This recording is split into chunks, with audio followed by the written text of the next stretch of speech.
Marcos Villanueva caminaba por los pasillos del juzgado con la confianza de un hombre que nunca había perdido. Su traje era caro, sus zapatos brillaban, y su sonrisa era la de alguien que sabía exactamente cómo funcionaba el mundo. Tenía 48 años, y llevaba 23 ejerciendo como abogado. En todo ese tiempo, había construido una reputación impecable. La gente lo buscaba porque era conocido como el mejor en asuntos de herencias y propiedades. Lo que nadie sabía, lo que nadie sospechaba siquiera, era que Marcos había construido su fortuna sobre el dolor de otros. Todo había comenzado hace 15 años, casi por accidente. Una viuda anciana había llegado a su oficina buscando ayuda para gestionar la herencia de su esposo. Ella no tenía hijos, no tenía familia cercana, y apenas sabía leer. Marcos había visto la oportunidad como un destello de luz en la oscuridad. Modificó algunos documentos, añadió cláusulas que la mujer nunca entendió. Y al final, una parte significativa de aquella herencia terminó en sus propias cuentas. La viuda murió 2 años después, sin saber nunca lo que había pasado. Nadie investigó, nadie preguntó, y Marcos aprendió una lección que cambiaría su vida para siempre. A la gente vulnerable era fácil de engañar. Desde entonces había perfeccionado su método. No era codicioso de manera obvia. Nunca tomaba todo solo una parte. A veces era una propiedad que sus clientes ni siquiera sabían que tenían. Otras veces eran cuentas bancarias olvidadas, inversiones que nadie reclamaba, terrenos en zonas rurales que valían más de lo que parecían. Marcos tenía paciencia, sabía esperar. Y sobre todo, sabía elegir a sus víctimas ideales. Tenían ciertas características. Eran personas mayores, preferiblemente mujeres. Estaban solas o tenían familias que vivían lejos. No tenían educación formal en temas legales o financieros. Y lo más importante, estaban pasando por un momento de dolor o confusión. El duelo era el mejor aliado de Marcos. Cuando alguien acababa de perder a un ser querido, su mente no estaba enfocada en los detalles. Firmaban lo que él les ponía enfrente porque confiaban en él, porque él era el profesional, porque él sabía lo que hacía. A la oficina de Marcos estaba en el centro de la ciudad, en un edificio antiguo pero elegante. Tenía una secretaria llamada Patricia que llevaba trabajando con él más de 10 años. Patricia era eficiente, discreta, y nunca hacía preguntas. Marcos le pagaba bien, y ella mantenía todo en orden. Los archivos estaban perfectamente organizados. Las citas se programaban con precisión. Y cuando algún cliente empezaba a hacer demasiadas preguntas, Patricia sabía exactamente qué decir para calmarlo. Era un martes por la mañana, cuando Carmen Rodríguez entró por primera vez en aquella oficina. Marcos la vio desde su escritorio a través de la puerta entreabierta. Era una mujer de 68 años, con el cabello gris recogido en un moño sencillo. Vestía ropa modesta, sin joyas ostentosas, y cargaba un bolso grande y viejo que parecía haber visto mejores días. Caminaba despacio, con la cautela de alguien que no está acostumbrado a lugares elegantes. Marcos sonrió para sus adentros. Había visto a cientos de mujeres como ella. Sabía exactamente qué esperar. Patricia la hizo pasar después de unos minutos. Carmen se sentó frente al escritorio de Marcos con las manos cruzadas sobre el regazo. Sus ojos eran oscuros y tranquilos, y miraba todo con una curiosidad silenciosa. Marcos le ofreció café, que ella aceptó con un gesto amable. Mientras Patricia servía las tazas, él comenzó con las preguntas de rutina. Carmen le explicó su situación con voz pausada. Su esposo, Roberto, había muerto hace 3 semanas. Habían estado casados durante 45 años. Roberto había sido un hombre trabajador, dueño de un pequeño negocio de ferretería que había crecido con los años. Tenían una casa en un buen barrio, algunos ahorros y un terreno en las afueras de la ciudad que Roberto había comprado hace décadas como inversión. Carmen no sabía exactamente cuánto valía todo, pero sabía que necesitaba ayuda para poner las cosas en orden. Marcos escuchaba con atención fingida, mientras su mente calculaba una casa en buen barrio en ahorros, aún un terreno, y una viuda que claramente no entendía el valor real de lo que tenía. Esto era perfecto, casi demasiado perfecto. Le hizo más preguntas, siempre con tono amable y comprensivo. Preguntó por los hijos de Carmen. Ella le dijo que tenía 4, pero que todos vivían lejos. Uno estaba en otra ciudad, 2 en el extranjero, y el cuarto había muerto joven, en un accidente. Marcos asintió con expresión de pesar. Preguntó si alguno de ellos la ayudaba con los asuntos legales. Carmen negó con la cabeza. Sus hijos tenían sus propias vidas, sus propios problemas. Ella no quería ser una carga. Esas palabras fueron música para los oídos de Marcos. Una mujer sola, sin apoyo cercano, que no quería molestar a nadie. Era exactamente lo que buscaban durante las siguientes semanas. Marcos trabajó en el caso de Carmen, con aparente dedicación. La llamaba regularmente para informarle sobre el progreso. La invitaba a su oficina para firmar documentos. Siempre era amable, siempre paciente, siempre dispuesto a explicar las cosas de manera sencilla. Carmen parecía agradecida. Le traía galletas caseras a veces, y le contaba historias sobre su esposo y su vida juntos. Marcos escuchaba con una sonrisa, mientras por dentro calculaba cuánto podría sacar de todo aquello en el terreno.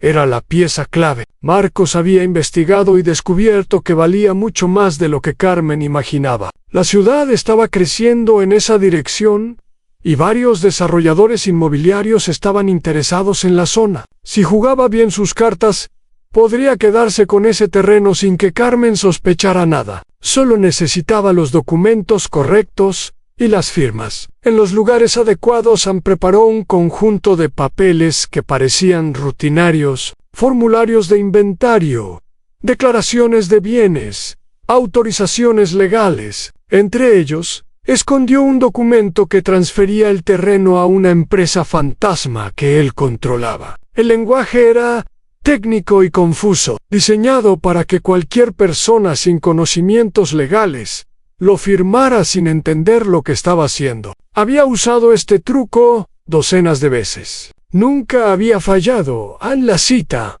estaba programada para un jueves por la tarde. Carmen llegó puntual, como siempre. Se sentó en la misma silla de siempre, con el mismo bolso viejo sobre el regazo. Marcos le sirvió café y comenzó a explicar los documentos, uno por uno. Usaba palabras sencillas, gestos tranquilizadores, y de vez en cuando hacía pausas para asegurarse de que ella entendía. Carmen asentía con la cabeza, aparentemente satisfecha. Aun cuando llegaron al documento clave, Marcos lo presentó como algo menor. Era solo una formalidad, le dijo. Un papel necesario para actualizar los registros del terreno. Carmen tomó el documento y lo miró. Sus ojos recorrieron las líneas de texto con lentitud. Marcos contuvo la respiración, aunque no sabía por qué. Había hecho esto tantas veces que debería sentirse completamente seguro. Carmen levantó la vista y lo miró directamente a los ojos. Por un momento, algo cambió en su expresión. Fue tan breve que Marcos casi lo ignoró. Pero hubo algo allí, algo que no había visto antes en ninguna de sus víctimas. Una chispa de algo que parecía inteligencia, o tal vez desconfianza. Ella firmó el documento sin decir nada.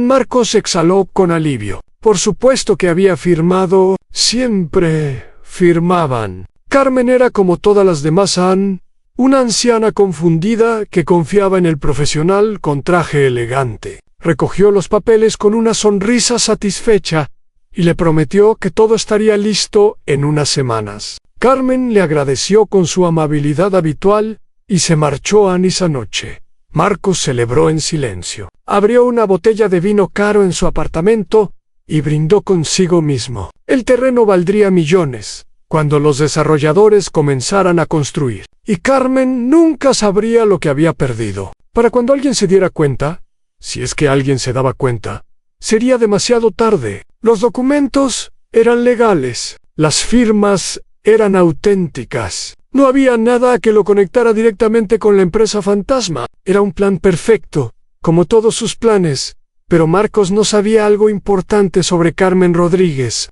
No sabía que ella había trabajado como contadora durante 40 años, antes de jubilarse. No sabía que había manejado los libros de docenas de empresas, que había detectado fraudes y errores que otros pasaban por alto, que tenía un ojo entrenado para los números y los detalles. No sabía que Carmen había criado a 4 hijos prácticamente sola, mientras su esposo trabajaba, y que eso le había enseñado a ser fuerte, paciente y estratégica. Y definitivamente no sabía que Carmen había notado algo extraño desde la primera reunión. Había sido algo pequeño, casi insignificante. Cuando Marcos le explicaba los documentos, sus ojos se movían de cierta manera. Carmen había visto esa mirada antes, en personas que intentaban venderle cosas que no necesitaba, en vendedores que exageraban los beneficios de sus productos. Era la mirada de alguien que no está siendo completamente honesto. Carmen no había dicho nada en ese momento. Había aprendido hace mucho tiempo que a veces era mejor observar y esperar después de esa primera reunión. Carmen había hecho su propia investigación. Había buscado el nombre de Marcos en Internet y encontrado reseñas brillantes, pero también había encontrado algunos comentarios extraños en foros locales. Personas que mencionaban haber perdido propiedades después de trabajar con él. Familias que se quejaban de que las herencias no habían sido lo que esperaban. Nada concreto, nada que pudiera usarse como evidencia, pero suficiente para confirmar sus sospechas.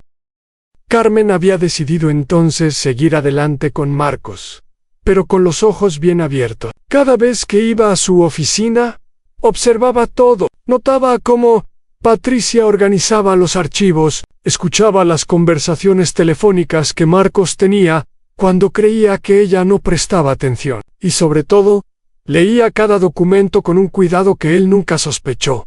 En el documento del terreno había sido obvio para ella. Las cláusulas estaban redactadas para confundir, pero Carmen había visto trucos similares antes. Sabía exactamente lo que estaba firmando, y lo había firmado de todos modos porque Carmen tenía un plan. Esa misma noche, mientras Marcos brindaba con su vino caro, Carmen estaba sentada en la mesa de su cocina, con una pila de papeles frente a ella. Antes de cada reunión con Marcos, ella había fotocopiado cada documento que él le daba. Lo hacía en una tienda de copias cerca de su casa, pagando en efectivo para no dejar rastro. Tenía carpetas organizadas por fecha, con notas escritas a mano sobre cada conversación, y tenía algo más en grabaciones. A su nieto Mayo R.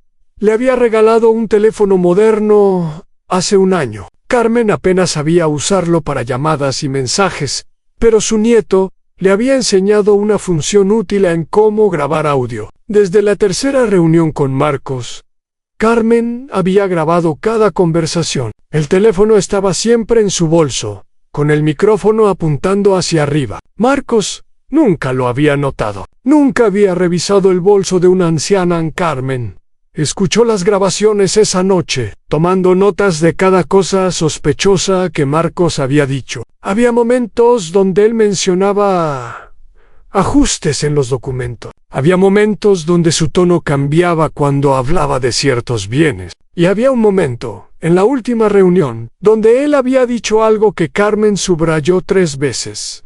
Este terreno realmente no vale mucho. Es mejor transferirlo para simplificar las cosas. Ella sabía que era mentira. Había investigado el valor del terreno por su cuenta, sabía exactamente cuánto valía y por qué Marcos lo querían. Pero Carmen no iba a ir a la policía todavía. No tenía suficiente. Necesitaba más evidencia, más pruebas, más testimonios y sobre todo necesitaba encontrar a las otras víctimas. Porque Carmen estaba segura de que no era la primera. Alguien tan hábil como Marcos no desarrollaba esas técnicas de la noche a la mañana. Había practicado, había perfeccionado su método, y eso significaba que había otras personas que habían perdido cosas sin saber cómo ni por qué. Carmen apagó la luz de la cocina y se fue a dormir. Por primera vez desde la muerte de Roberto, sintió algo parecido a un propósito. No era solo por ella, era por todas las personas que Marcos había engañado, era por la justicia que merecían, y era por demostrar que subestimar a alguien por su edad o su apariencia era el peor error que se podía cometer. Marcos Villanueva no tenía idea de lo que se avecinaba. Dormía tranquilo en su apartamento lujoso, soñando con el dinero que pronto tendría. No sabía que la mujer que él consideraba una presa fácil era en realidad la persona que destruiría todo lo que había construido. A la cacería había comenzado, pero el cazador no era quien todos creían. En las semanas siguientes fueron de trabajo silencioso para Carmen. Cada mañana se despertaba temprano, como había hecho durante toda su vida, y dedicaba las primeras horas del día a su investigación. Tenía un cuaderno grueso donde anotaba todo: a nombres, fechas, direcciones, números de teléfono. Su letra era pequeña y precisa, el resultado de décadas escribiendo en libros de contabilidad. Su primer paso fue buscar en los registros públicos. Carmen descubrió que la biblioteca municipal tenía acceso a bases de datos de propiedades y transacciones inmobiliarias. Pasó varios días allí, sentada frente a una computadora vieja, aprendiendo a navegar por los sistemas. Los bibliotecarios la ayudaban cuando se atascaba, y ella les agradecía con sonrisas amables, sin revelar nunca el verdadero propósito de su búsqueda. A lo que encontró la sorprendió incluso a ella. El nombre de Marcos Villanueva aparecía conectado a docenas de transacciones en los últimos 15 años, pero no directamente. Siempre había intermediarios en empresas con nombres genéricos: sociedades, anónimos, fideicomisos. Era un laberinto diseñado para confundir. Pero Carmen había pasado su vida desenredando laberintos financieros. Sabía cómo seguir el rastro del dinero. En una empresa en particular llamó su atención. Se llamaba Inversiones del Valle Sociedad Anónima y había adquirido al menos 7 propiedades en la última década. Todas esas propiedades habían pertenecido anteriormente a personas que habían muerto. Todas habían sido transferidas poco después de que Marcos gestionara las herencias correspondientes, y todas habían sido vendidas posteriormente a precios muy superiores a los de compra. Carmen anotó los nombres de los propietarios originales en su cuaderno. Eran 7 familias diferentes, 7 posibles víctimas, 7 historias que necesitaba conocer. ¿Encontrar a esas familias? No fue fácil. Algunos de los nombres eran comunes, y Carmen tuvo que hacer muchas llamadas telefónicas hasta dar con las personas correctas. Otras veces, las familias se habían mudado o habían cambiado de número. Pero Carmen era paciente. Había esperado 45 años junto a un hombre que trabajaba 12 horas al día. Sabía lo que significaba la paciencia. La primera familia que contactó fue la de Esperanza Morales. Esperanza había muerto hace 8 años, dejando una casa y algunos ahorros a sus 3 hijos. Carmen habló con la hija Mayo R., una mujer llamada Lucía, que ahora vivía en otra ciudad. Al principio, Lucía fue cautelosa. No entendía por qué una desconocida la llamaba preguntando sobre la herencia de su madre. Pero cuando Carmen mencionó el nombre de Marcos Villanueva, hubo un silencio largo al otro lado de la línea. A Lucía le contó su historia con voz temblorosa. Después de la muerte de Esperanza, la familia había contratado a Marcos para gestionar la herencia. Todo parecía normal al principio, pero cuando finalmente recibieron los bienes, faltaba algo importante: un terreno pequeño que su madre había comprado años atrás. Marcos les dijo que ese terreno había sido vendido para pagar deudas. Les mostró documentos que parecían legítimos. La familia no tenía razones para dudar de él. Años después, Lucía descubrió por casualidad que el terreno no había sido vendido para pagar deudas. había sido transferido a una empresa llamada Inversiones del Valle.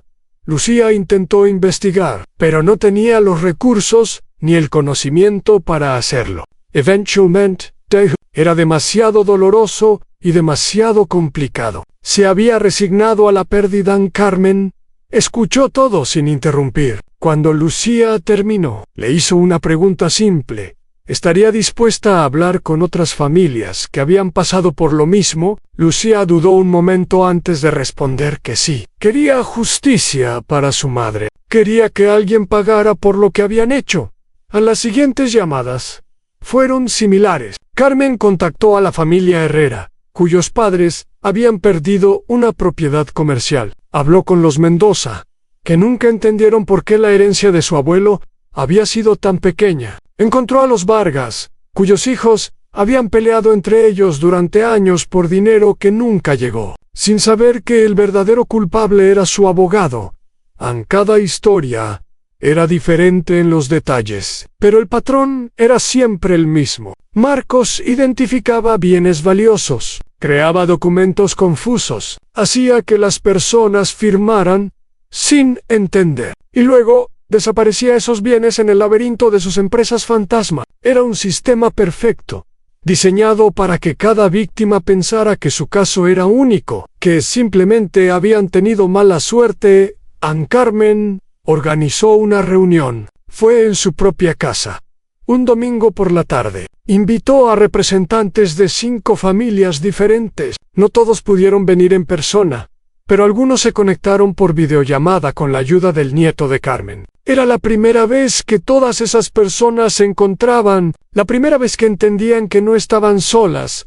La reunión duró más de 3 horas. Hubo rabia. Hubo momentos de silencio cuando alguien contaba algo particularmente doloroso, pero sobre todo, hubo determinación. Estas personas habían sido engañadas por el mismo hombre, habían perdido dinero, propiedades, y la paz mental de saber que sus seres queridos habían sido tratados con respeto, y ahora tenían la oportunidad de hacer algo al respecto. Carmen les explicó su plan. Necesitaban reunir toda la evidencia posible antes de ir a las autoridades. Documentos, grabaciones, testimonios, registros bancarios, todo lo que pudiera demostrar el patrón de fraude. Si iban a la policía con un solo caso, Marcos podría argumentar que fue un error o un malentendido. Pero si presentaban múltiples casos con evidencia sólida, sería imposible ignorarlos.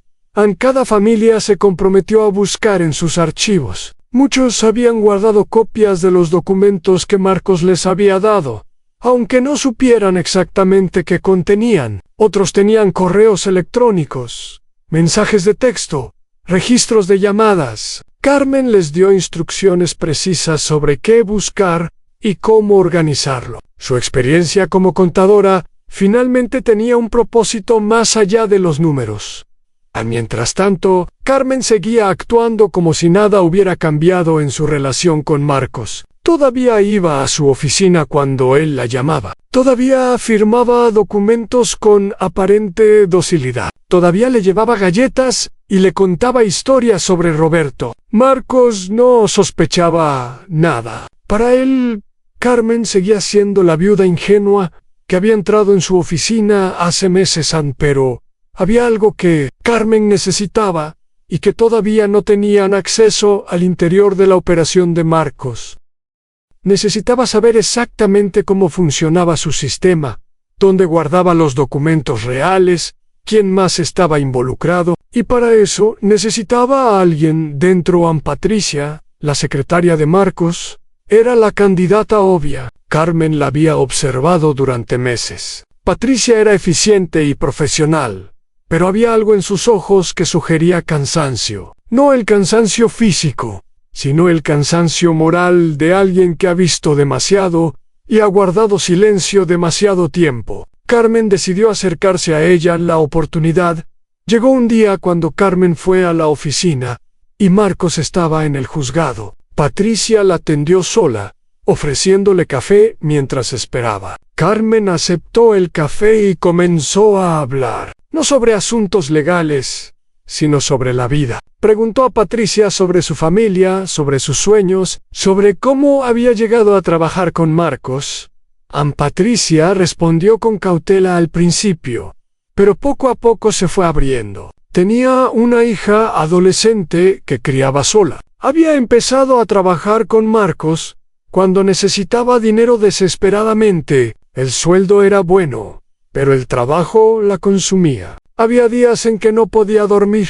Pensando en las cosas que veía en la oficina, Carmen escuchó sin juzgar. Cuando Patricia terminó de hablar, hubo un momento de silencio. Luego Carmen dijo algo que cambiaría todo. Le dijo que sabía lo que Marcos hacía. Le dijo que había otras familias afectadas. Le dijo que estaban reuniendo evidencia para presentar una denuncia. Y la preguntó, con voz suave pero firme, si Patricia quería seguir siendo parte del problema o si quería ser parte de la solución. Patricia se quedó paralizada. Sus ojos se llenaron de lágrimas. Durante años había guardado silencio porque tenía miedo. Miedo de perder su trabajo. Miedo de las consecuencias legales. Miedo de lo que Marcos podría hacerle si descubría que lo había traicionado. Pero también estaba cansada. Cansada, Jiminchi.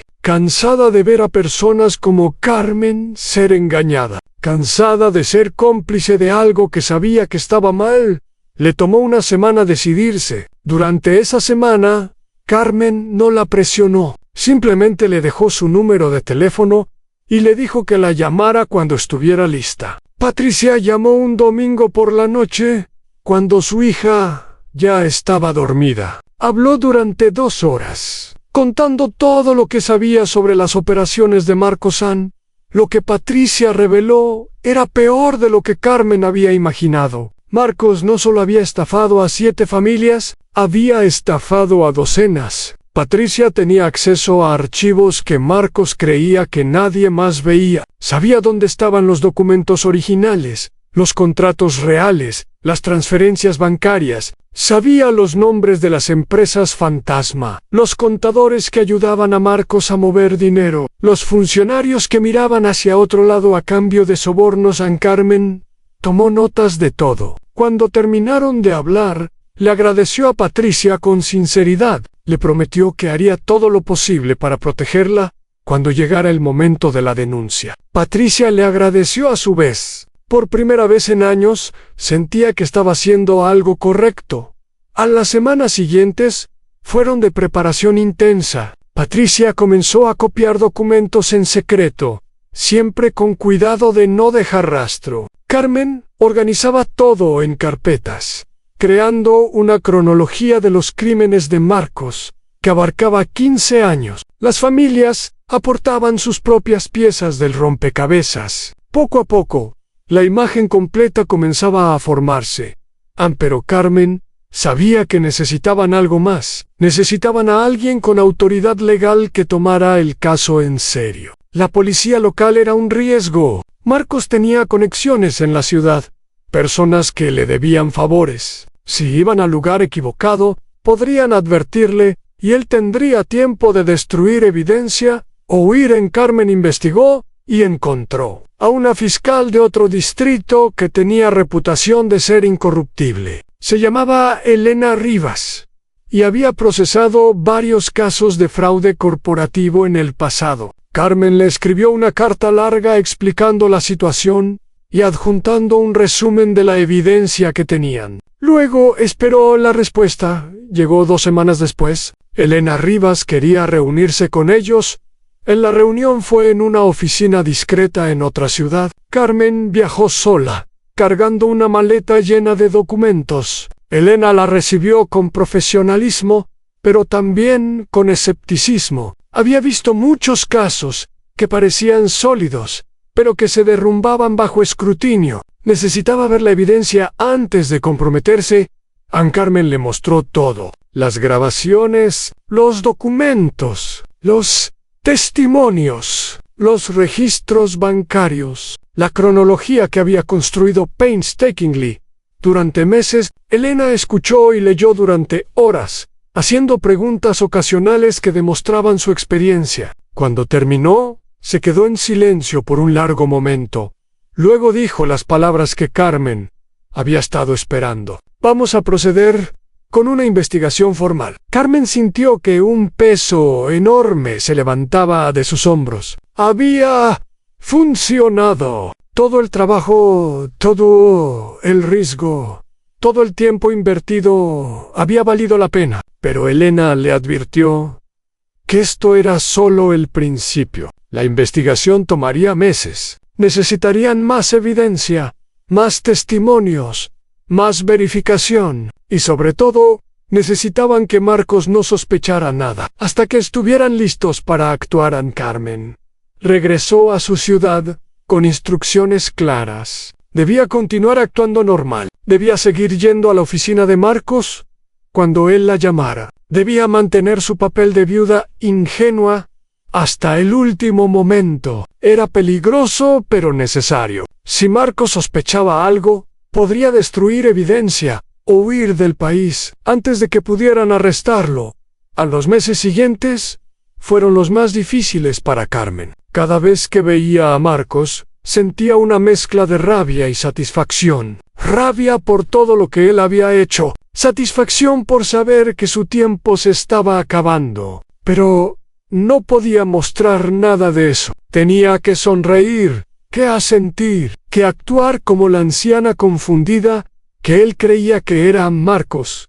Por su parte, no sospechaba nada. Estaba ocupado con nuevos casos, nuevas víctimas, nuevos esquemas. El terreno de Carmen ya estaba siendo negociado con desarrolladores inmobiliarios. Pronto tendría millones en su cuenta. La vida era buena.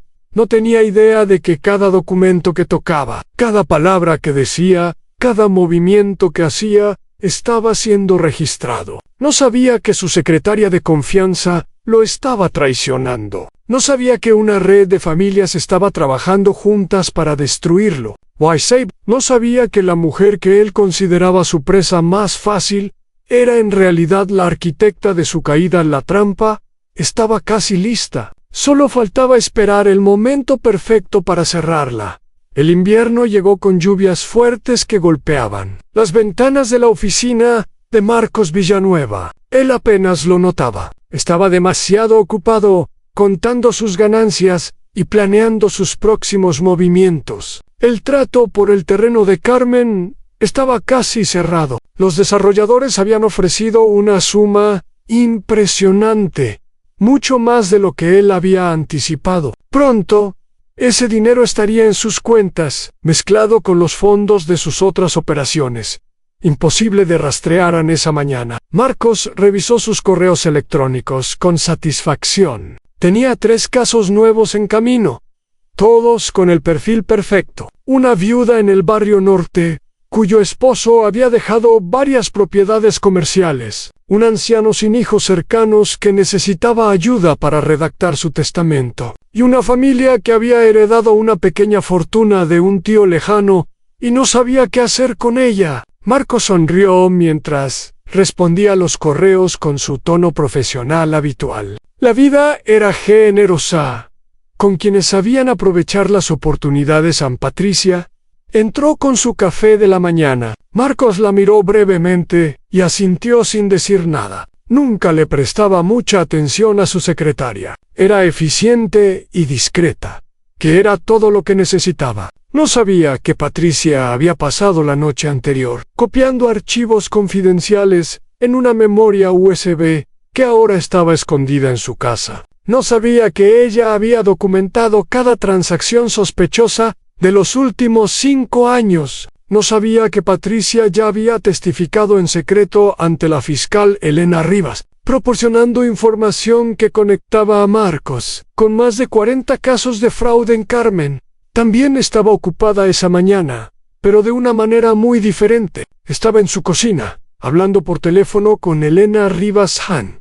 La investigación había avanzado más rápido de lo esperado. Los registros bancarios que Patricia había proporcionado revelaban un patrón claro de transferencias ilegales. Los testimonios de las familias afectadas eran consistentes y creíbles, y las grabaciones que Carmen había hecho eran evidencia directa de las intenciones fraudulentas de Marcos.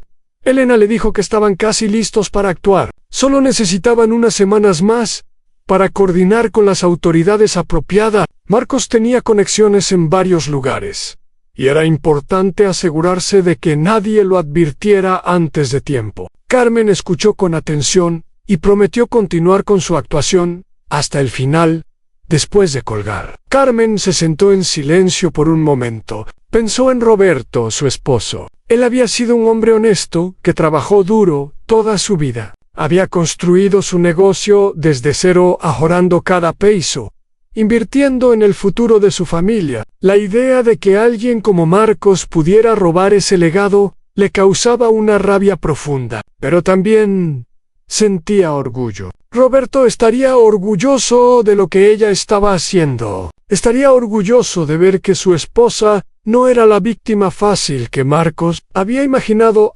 Las semanas siguientes transcurrieron con una tensión silenciosa que solo Carmen y Patricia sentían. En la superficie, todo parecía normal. Marcos seguía trabajando en sus casos.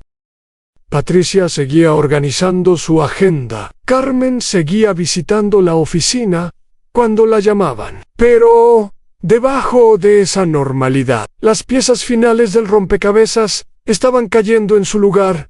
Elena Rivas había conseguido órdenes judiciales para revisar las cuentas bancarias de Marcos y de todas sus empresas fantasma. Los investigadores estaban mapeando la red completa de sus operaciones. Habían identificado a 2 contadores que ayudaban a mover el dinero y a un funcionario del registro de propiedades que había facilitado las transferencias ilegales a todos. Serían arrestados el mismo día que Marcos, para evitar que nadie pudiera alertar a los demás. Carmen recibió la llamada una tarde de jueves. Elena le dijo que el operativo sería el lunes siguiente. Marcos sería arrestado en su oficina a las 10 de la mañana. Querían que Carmen estuviera presente, no como participante activa, sino como testigo. Era importante que ella viera el resultado de todo su trabajo.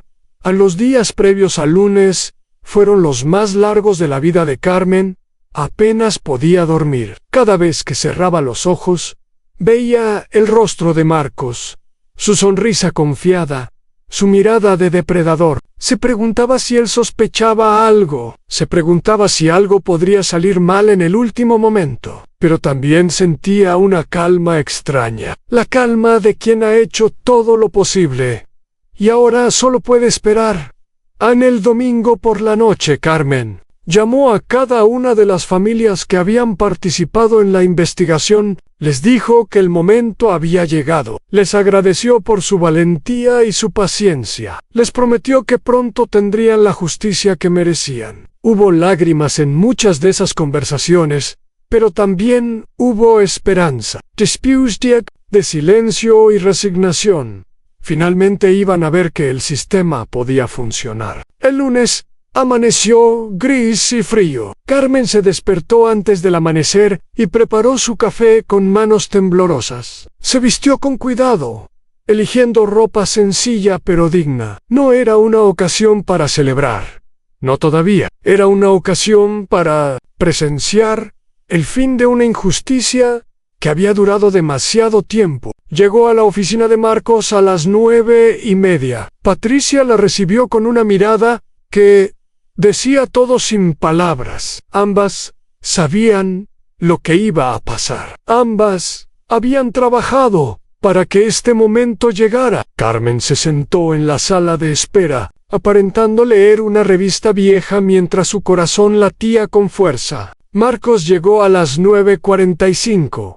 Como siempre, saludó a Patricia con un gesto distraído y entró en su oficina sin notar a Carmen. Tenía una reunión programada a las 10 con un nuevo cliente, otro caso prometedor que añadir a su colección. Se sirvió un café, revisó algunos papeles y se preparó para otro día de trabajo. A las 10 en punto, la puerta principal se abrió, pero no era el cliente esperado. Eran 4 oficiales de policía, acompañados por Elena Rivas y 2 investigadores. Marcos levantó la vista con confusión. Por un momento, no entendió lo que estaba pasando. Luego vio las expresiones serias, las identificaciones oficiales, y algo en su rostro cambió. La confianza desapareció, reemplazada por algo que Carmen nunca había visto en él: miedo. Elena Rivas se adelantó y le informó que estaba bajo arresto por múltiples cargos de fraude, falsificación de documentos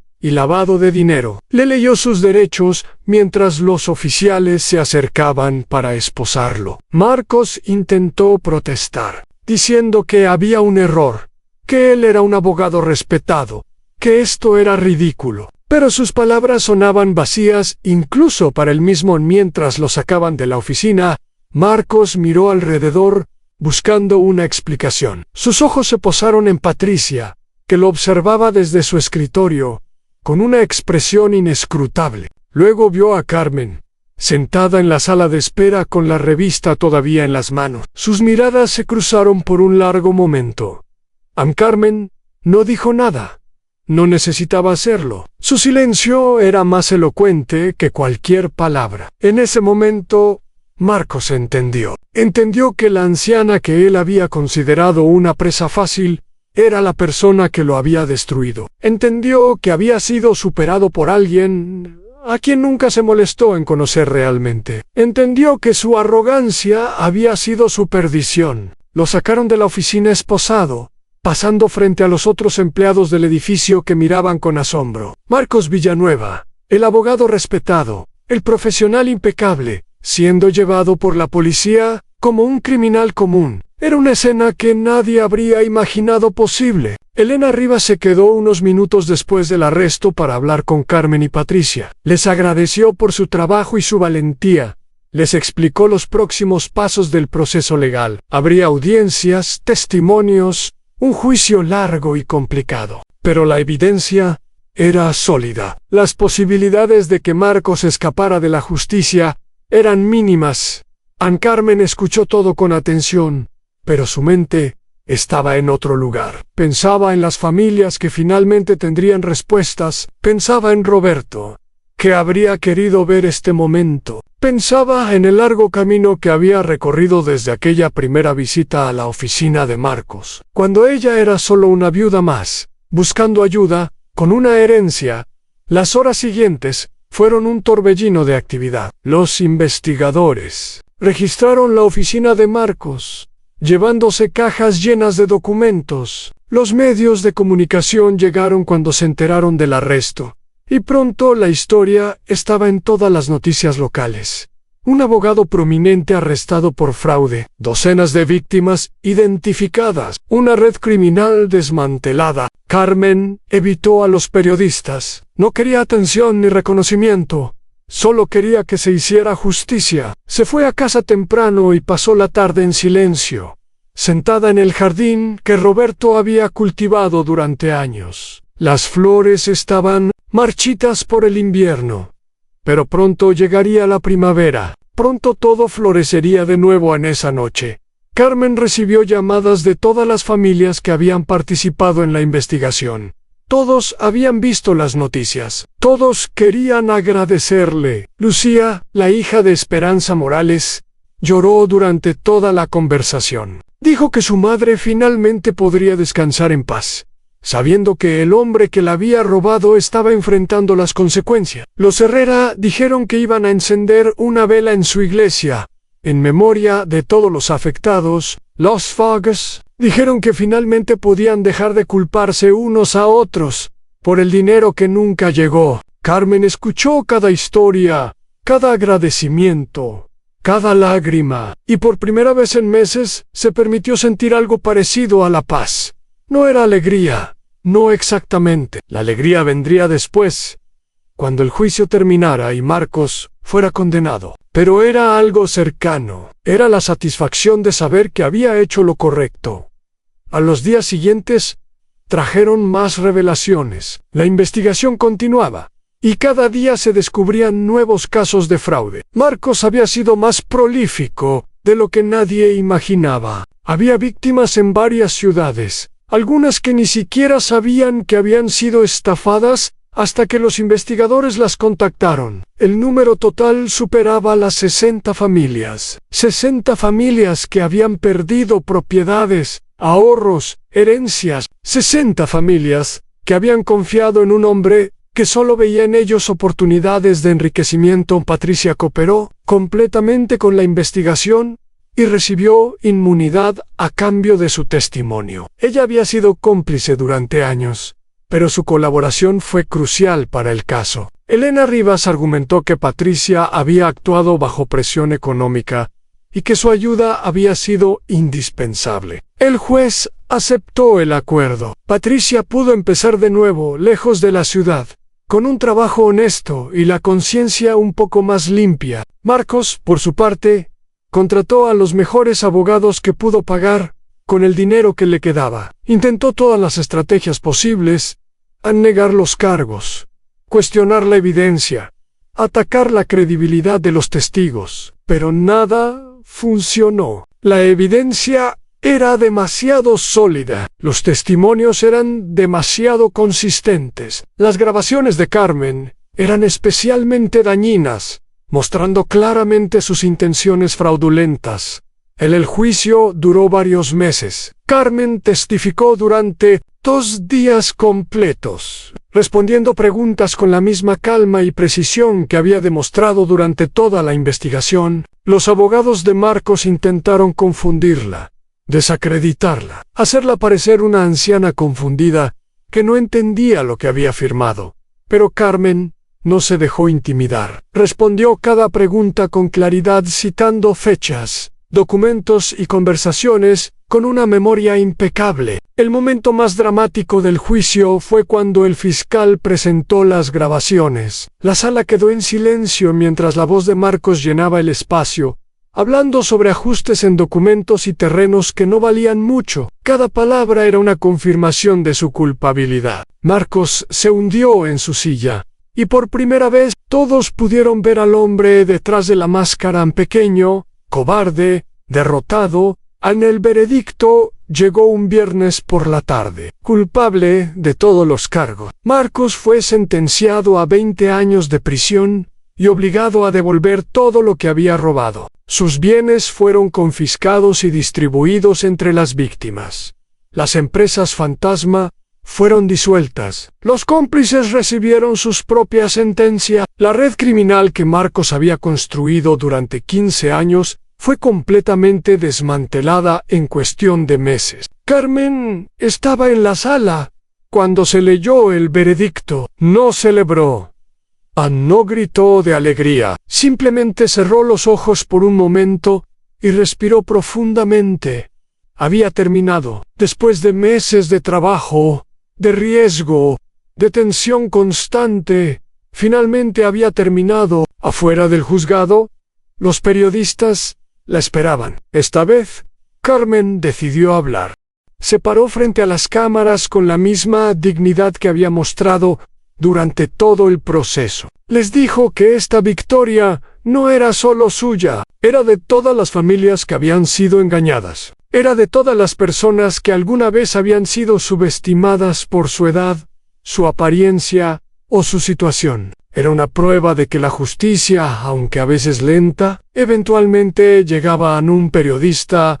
Le preguntó qué le diría a Marcos si pudiera hablar con él. Carmen pensó un momento antes de responder. Dijo que no tenía nada que decirle. Marcos había tenido años para reflexionar sobre sus acciones y nunca lo había hecho. Ahora tendría 20 años más en prisión para pensar en ello. Eso era suficiente. Carmen regresó a su casa esa noche sintiéndose más ligera que en mucho tiempo. El terreno de Roberto había sido devuelto a su nombre. Los ahorros que Marcos había intentado robar estaban seguros. Y lo más importante, docenas de familias habían recibido algo de justicia por lo que habían perdido. Se sentó en el jardín, una vez más, mirando las estrellas. Pensó en Roberto, en los años que habían compartido, en el futuro que él había planeado para ella. Él siempre había dicho que Carmen era la persona más fuerte que conocía. Ella nunca le había creído del todo. Pero ahora, después de todo lo que había pasado, empezaba a pensar que tal vez él tenía razón. La noche era fría, pero clara. Carmen se quedó afuera un rato más, disfrutando del silencio. Mañana comenzaría un nuevo capítulo de su vida, un capítulo sin fraudes, sin secretos, sin miedo, un capítulo que ella había ganado con su inteligencia, su paciencia y su determinación. An Marcos Villanueva había subestimado a la persona equivocada y había pagado el precio más alto por ese error. A los meses posteriores al juicio trajeron cambios profundos para todos los involucrados en el caso. Carmen Rodríguez se convirtió, sin buscarlo, en una figura pública. Su historia había capturado la imaginación de la gente. Una viuda de 68 años que había derrotado a un abogado corrupto usando su inteligencia y su paciencia. Era el tipo de historia que la gente necesitaba escuchar en tiempos difíciles. Las invitaciones comenzaron a llegar poco después del veredicto. Organizaciones de defensa del consumidor querían que Carmen hablara en sus eventos. Facultades de Derecho querían que compartiera su experiencia con los estudiantes. Periodistas de todo el país solicitaban entrevistas. Carmen rechazó la mayoría de estas solicitudes. No se sentía cómoda siendo el centro de atención. Ella solo había hecho lo que consideraba correcto, pero hubo una invitación que no pudo rechazar. La Asociación Nacional de Adultos Mayores le pidió que hablara en su conferencia anual. El tema era la protección de las personas mayores contra el fraude y el abuso financiero. Carmen aceptó porque sabía que su historia podía ayudar a otros. Si una sola persona escuchaba su experiencia y aprendía a protegerse, todo el esfuerzo habría valido aún más la pena. El día de la conferencia, Carmen subió al escenario frente a cientos de personas. Estaba nerviosa, algo que raramente sentía, pero cuando comenzó a hablar, los nervios desaparecieron. Contó su historia desde el principio. Habló de Roberto, de su muerte, de cómo había llegado a la oficina de Marcos buscando ayuda. Habló de las señales de alerta que había notado, de la investigación que había realizado, de las familias que había encontrado, y habló de la importancia de nunca subestimarse a uno mismo, sin importar la edad o las circunstancias. Cuando terminó, el auditorio se puso de pie para aplaudirla. Carmen sintió las lágrimas en sus ojos, pero no las dejó caer. Bajó del escenario y fue rodeada por personas que querían agradecerle, hacerle preguntas, compartir sus propias historias. Había viudas que habían pasado por experiencias similares. Había hijos preocupados por sus padres ancianos. Había abogados honestos que querían saber cómo detectar a colegas corruptos. Carmen habló con todos ellos, escuchando más de lo que hablaba Ann. Entre la multitud había una mujer joven que esperó pacientemente hasta que los demás se habían ido. Se presentó como Sofía, una periodista que estaba escribiendo un libro sobre fraudes contra personas mayores. Le preguntó a Carmen si estaría dispuesta a ser entrevistada en profundidad para el libro. Carmen dudó un momento, pero luego aceptó. Si su historia podía educar a más personas, entonces tenía la obligación de compartirla. Las entrevistas con Sofía duraron varias semanas. Se reunían en la casa de Carmen, tomando café en la cocina, mientras hablaban durante horas. Sofía era una oyente atenta y hacía preguntas inteligentes que obligaban a Carmen a reflexionar sobre aspectos de su experiencia que nunca había considerado. ¿Por qué había decidido actuar en lugar de simplemente alejarse? ¿Cómo había manejado el miedo durante los meses de investigación que la había mantenido motivada cuando todo parecía demasiado difícil? Carmen respondía con honestidad, incluso cuando las respuestas la sorprendían a ella misma. Admitió que había tenido miedo muchas veces. Admitió que hubo noches en que quiso abandonar todo y simplemente aceptar su pérdida. Pero también habló de la rabia que sentía cada vez que pensaba en las otras víctimas de Marcos. Esa rabia había sido su combustible, la había impulsado a seguir adelante. Cuando todo lo demás fallaba, Ann-Sofía también entrevistó a otros protagonistas de la historia. Habló con Lucía Morales, que compartió cómo la pérdida del terreno de su madre había afectado a su familia durante años. Habló con Elena Rivas, la fiscal que había llevado el caso, sobre los desafíos de investigar a alguien con tantas conexiones. Y habló con Patricia, la exsecretaria de Marcos, que por primera vez contó públicamente su papel en la operación y su decisión de colaborar con la investigación. En el libro se publicó un año después del juicio. Se llamaba La viuda y el abogado y contaba la historia completa con un detalle que ningún artículo periodístico había logrado. Carmen leyó el libro de principio a fin en una sola noche. Era extraño verse a sí misma en esas páginas, como un personaje de una novela, pero Sofía había capturado la esencia de lo que había pasado. Había capturado la injusticia, la lucha y finalmente la victoria. El libro tuvo éxito más allá de lo que cualquiera había anticipado. Las ventas fueron fuertes desde el primer día, impulsadas por el boca a boca y las reseñas positivas. Carmen fue invitada a programas de televisión para discutir el libro y su experiencia. Cada aparición generaba más ventas, más conversaciones, más conciencia sobre el problema del fraude contra personas mayores. Pero el impacto más importante del libro no fue comercial. Few Social. Después de su publicación, varias organizaciones comenzaron a implementar programas de educación financiera para adultos mayores. Colegios de abogados en diferentes ciudades crearon líneas de ayuda para personas que sospechaban que estaban siendo víctimas de fraude. Y el gobierno comenzó a discutir leyes más estrictas para proteger a las personas vulnerables de profesionales sin escrúpulos. Carmen observaba estos cambios con una mezcla de orgullo y humildad. Ella no había buscado iniciar un movimiento, solo había querido proteger lo que Roberto le había dejado y hacer justicia por las familias afectadas. Pero su historia había resonado con algo más profundo en la sociedad. Había expuesto una vulnerabilidad que muchos preferían ignorar, y había demostrado que una sola persona, con determinación suficiente, podía marcar la diferencia.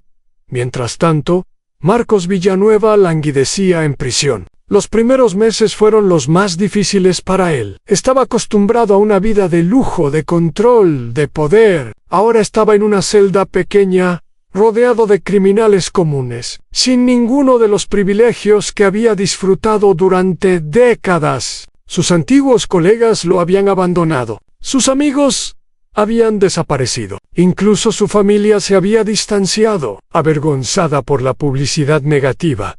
Marcos pasaba sus días pensando en lo que había salido mal. Repasaba cada decisión, cada momento, buscando el error que lo había llevado a la ruina. Y siempre llegaba a la misma conclusión.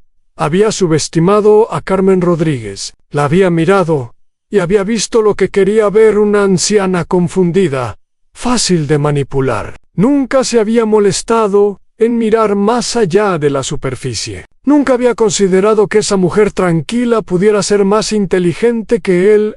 En prisión, Marcos recibía ocasionalmente cartas de sus víctimas. Algunas eran furiosas, llenas de insultos y maldiciones. Otras eran más reflexivas, preguntándole cómo había podido hacer lo que hizo, cómo había podido vivir consigo mismo. Marcos nunca respondía, no porque no tuviera nada que decir, sino porque no sabía qué decir. Durante años, se había convencido a sí mismo de que sus acciones no eran tan graves, que él solo estaba aprovechando oportunidades, que sus víctimas eran, de alguna manera, cómplices de su propia desgracia. Pero ahora, enfrentado con las consecuencias de sus actos, esas justificaciones sonaban vacías, incluso para él. Las familias que habían sido estafadas comenzaron a recibir compensaciones del patrimonio confiscado de Marcos. No era todo lo que habían perdido, pero era algo. Para algunos, el dinero llegó demasiado tarde. Habían perdido casas,